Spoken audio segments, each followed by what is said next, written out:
macam mana Pin, kayak gitu-gitu lah. Itu memang lah. Aku je masa dekat sana bila balik kat Indonesia terus kena tanya, Upin apa kabar? Sehat ke? Sakit ke? Tok dalang berbuah ke dia punya durian? Jadi ada nih temen yang komen, salah satu komentar yang buat jadi perhatian juga. Nah, dia bilang nih wallet hilang, tempuh masa siap atau selesai buat yang pertama KTP, IC. Nah, itu buatnya itu cuman membutuhkan 2-3 jam. Terus license dan road tax itu cuma 1 jam. Yang ketiga itu cut bank hanya 1 jam. Nah, jadi ada nggak pengalaman Bang Adi? Kalau nak cerita pasal pengurusan administrasi, Birokrasi. ya, administrasi, birokrasi, memang sangat berbeza antara Indonesia dan Malaysia. Di samping memang warga Indonesia sangat banyak nak mengurus, tapi dari segi pelayanan itu saya lebih sokong Malaysia. Sebab apa? Saya hari itu pernah temankan teman saya pergi buat pasport. Ini teman Malaysia kan? Teman Malaysia. Kita orang tu nak pergi ke Indonesia, nak pergi bercuti. Cuti pergi Jogja, pergi Bandung. Jalan lah sama member-member kat Malaysia nak datang Indonesia. Jom kita pergi sama-sama. So dia buat pasport lah. Masa buat pasport tu memang sekejap sangat. Dia cuma bawa IC, bawa foto. Itu je dia bawa. Lepas tu pergi ke immigration. Di immigration bawa daftar. Nanti bagi tu tak lama tu dipanggil, siap pasport. Pada hari itu juga. Masa tu siap, hari tu kita mengurus, hari tu siap. Waduh. Itulah, di samping kita queue kan, ngantri, kita queue. Tapi masa dah kita dapat tu, ya 1 jam tak sampai lah rasanya dah siap. Di luar dari queue lah. Kalau di tempat Indonesia, kita, aduh. Nah, ini salah satu faktor tuh kemarin di video yang lalu nih, kenapa kita ini sangat takut dan khawatir untuk wallet hilang. Wallet hilang kena urus banyak hal dan pengurusannya sangat-sangat lama dan lambat. Itu makanya time is money. Jadi tak ada waktu untuk mengurus itu gitu. Bila dah berurusan dengan kehilangan, dah lah. Dan paspor Abang Adi pernah ngurus berapa lama? Aku barusan tak lama lah, bulan September lah, 9 hari itu buat perpanjangan paspor sebab paspor saya mati. Dah nak mati bulan 9 tu. Saya hantar hari Isnin. Isnin hantar bekas. Today after that baru siap. So kena tunggu 2 hari baru siap ya. Boleh siap dalam 1 hari kalau tapi dia punya charge super duper, almost 3 times. Kalau perpanjang pasport 350,000 rupiah. Kalau buat buat baru. Buat tapi siap dalam masa 1 hari. Hampir 1 juta lebih. 1 billion lebih lah, tak ingat. Jadi jauh sangat berbeza. Tapi kalau di Malaysia untuk urusan-urusan kehilangan rasanya sangat cepat dia menyelesaikan. Jadi memang birokrasi sana udah bagus banget ya. Sistemnya dah tercatat dengan baik. Macam pergi hotel. Pergi hotel kan, kalau kita datang dekat Indonesia, kalau kita pergi hotel kasih KTP, IC. Ya, IC. Dia akan typing manually kan. Dia akan tulis manual. Tapi kalau kat Malaysia, bila orang Malaysia pergi ke hotel, dia kasih IC, dia kasih nomor IC saja. Nanti data udah terikut semua secara otomatis. So dari basic sistem information system dia memang dah sangat integrated. So semua terintegrasi dengan sangat baik. Di Indonesia dulu rumornya mau dibuat kayak gitu juga tuh, cuman nggak tahu sampai ada buat iktp. Tapi iktp tak juga berlakunya cuma di tempat itu saja, tapi tak sampailah pergi nak ke tempat lain. Data dia tak, ya macam itulah. Kayaknya mesti belajar banyak. Betul lah, kalau masalah teknologi memang ya aku akui juga di sana tuh memang best lah, lebih maju. Kita selalu membuat alasan bahwa rakyat Indonesia kan ramai. 250 juta jiwa. Macam mana nak bandingkan dengan Malaysia yang rakyatnya berapa? Tapi bagaimanapun kalau pendapat saya memang kenalah kita harus kena mempermudah segala hal untuk rakyat kan. Sebab pemerintah atau kerajaan kan bekerja untuk rakyat. Iya, karena rakyatnya banyak itu harus dibuat sistemnya yang sangat baik, yang mudah, fleksibel, anytime, everywhere. Di mana-mana masa, mana-mana boleh. Terbalik. Bila-bila masa, mana-mana boleh, di mana-mana tempat boleh melakukan berbagai hal. Saya koreksi. Okay. Bila-bila masa, mana-mana tempat boleh melakukan banyak hal. Betul. Tadi apa cakapnya? Bila-bila masa, mana-mana masa, bila-bila.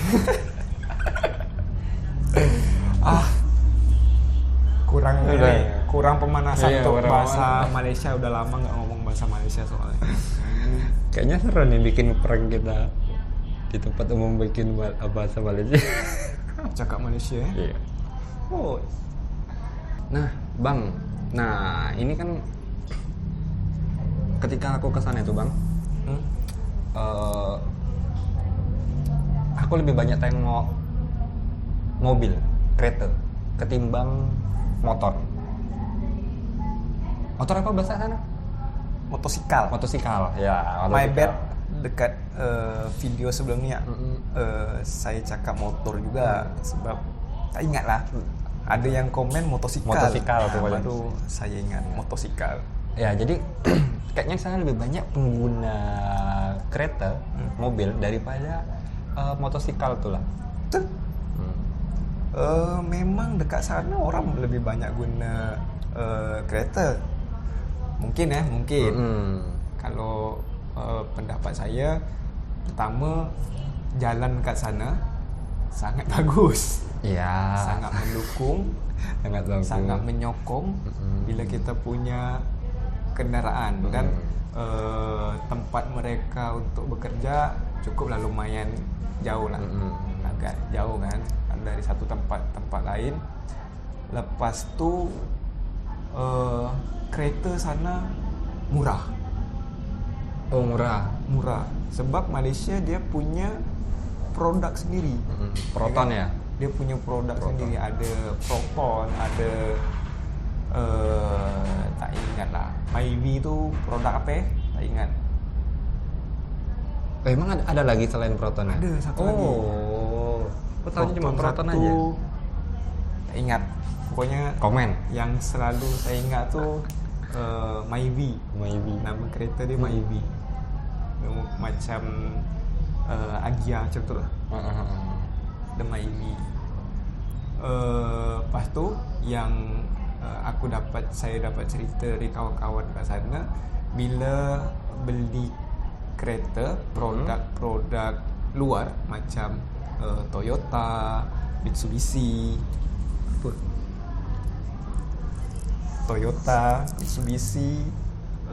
apa lagi yang mewah-mewah, Honda.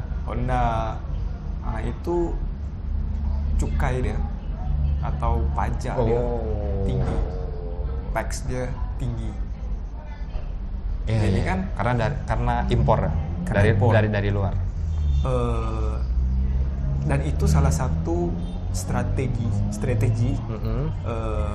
kalau menurut saya lah, itu salah satu strategi untuk meningkatkan pemasaran produk dalam negeri. Ya kan? Dia buat produk dalam negeri dengan harga murah. Dan cukai murah, dan dia buat cukai atau pajak untuk produk-produk luar jauh lebih mahal. So orang akan berfikir nak beli yang mana, daripada bayar cukai mahal lah gue beli produk ni. Produk pun okey, tak ada masalah. Tapi kalau kita bandingkan dengan Indonesia tak ada apa kereta Indonesia. Tapi SMK. Dulu ada SMK nama kata orang Indonesia, produk SMK. Bolehlah tengok dekat Google tu, ada produk SMK. Pak Presiden kita orang tu ada buat program kerjasama MOU dengan Proton, kalau tak silap. Ada Proton dia nak mengembangkan produk SMK ni. Tapi tak jalan pun. Ujungnya kita beli produk-produk dari luar. Sebab tu dekat Indonesia banyak Toyota, banyak Honda. Tapi kalau kat Malaysia jarang sekali nak tengok itu. Yang banyak tu Proton.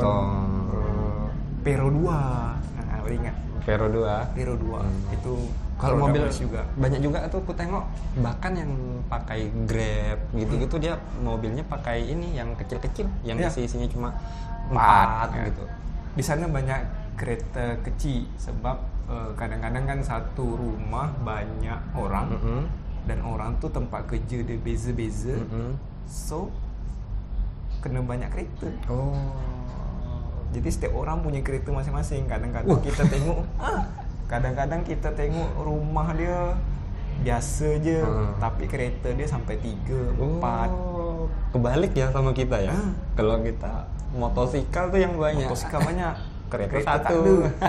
Kereta satu, kadang kereta tak ada, tapi motosikal banyak. Rumah bagus. Tapi lebih banyak yang punya motosikal. Sebab motosikal kat Indonesia lebih bermanfaat dibandingkan kereta buat habis duit. Karena macet di sini, macet, jam gila. Jadi itulah kalau pasal kereta, saya pun merasa macam sedih jugalah. Kenapa Indonesia tak punya produk sendiri? Kenapa Indonesia tak boleh macam Malaysia punya produk sendiri, mengembangkan produk sendiri? Padahal saya rasa kat Indonesia ni orang pintar-pintar, pandai-pandai. Let's say lah Pak Habibie ya kan? Buat pesawat, dia buat pesawat terbang. Tapi itulah. Jadi berarti apa ya, pemerintahan Malaysia kan mendukung nih untuk apa ya, memproduksi sesuatu itu sangat mendukung. Mungkin kita bakal ada masanya lah Indonesia. Mudah-mudahan kita sampai mana tahu kita yang buat mobil, kereta sendiri. Saya tak paham pasal otomatik. Kereta kecil. Boleh. Kereta remote. Aku pakai bahasa Indonesia lagi ya. Soalnya udah mulutku tuh kaku, tambah lagi lawan bicara nggak pakai bahasa Melayu. Aku tuh istriku malah bilang, orang rumah bilang, aku tuh kayak bunglon. Kenapa gitu? Karena aku menyesuaikan dengan lawan bicara. Gitu ya. Kalau bicara sama orang Malaysia, pakai bahasa Malaysia. Kalau bicara sama orang Jakarta, pakai lo gua juga. Bicara sama orang Jambi, ya pakai logat-logat orang Jambi. Jadi bunglon. Tapi kadang-kadang ketahuan juga ini bukan orang aslinya. Iya, pasti itu. Pasti ada rasa-rasa. Jadi nanti bila dengar suara saya cakap Malaysia, ada slang-slang Indonesia keluar, memang saya orang Indonesia, bukan orang Malaysia. Oke, kita lanjutkan Bang Adi. Nah, selanjutnya ini Bang, masalah masalah. Jangan cari masalah lah. Di kereta udah habis Deng. Wah, jangan cari masalah makanya. Udah habis. Kalau udah habis ya udah, nggak usah ditambah-tambah lagi. Udah habis ternyata gitu. Oke lah, Ya udah mikir mau ngomongin apa lagi. Rupanya udah habis. Udah habis yang mau diomongin. Jadi ya Kalau mau sesuatu yang perlu dibahas, komen aja. komen di bawah. Kadang-kadang kami juga bingung mau ngomongin apa sudah. Ya pokoknya ya betul tuh, komen aja di bawah teman-teman, karena ya apa sih yang atau ada keresahan dari teman-teman Malaysia Ya, tentang Indonesia. Ada yang Ada yang bingung atau nggak ngerti. tak ngerti, komen Bisa. aja, mana tahu kami bisa jawab kayak gitu kan. So jadi ya itu dulu video kita pada kali ini teman-teman. Jangan lupa untuk klik tombol like, komen, dan subscribe, dan jangan lupa untuk kasih rekomendasi apa aja yang bisa, yang sekiranya seru untuk kami bahas Follow, lagi. subscribe juga punya aku. Dan jangan lupa untuk subscribe. Nanti Bang Adi merajak nggak mau bikin video lagi. Tak nak gabung, tak nak join, tak mau join sama Bekti lagi. Subscribe punya Bang Adi, punya aku juga, tonton juga punya Bang Adi. Oke, segitu dulu hari ini. Aku dan Bekti. Aku Adi Suryadi. Oke, bye bye.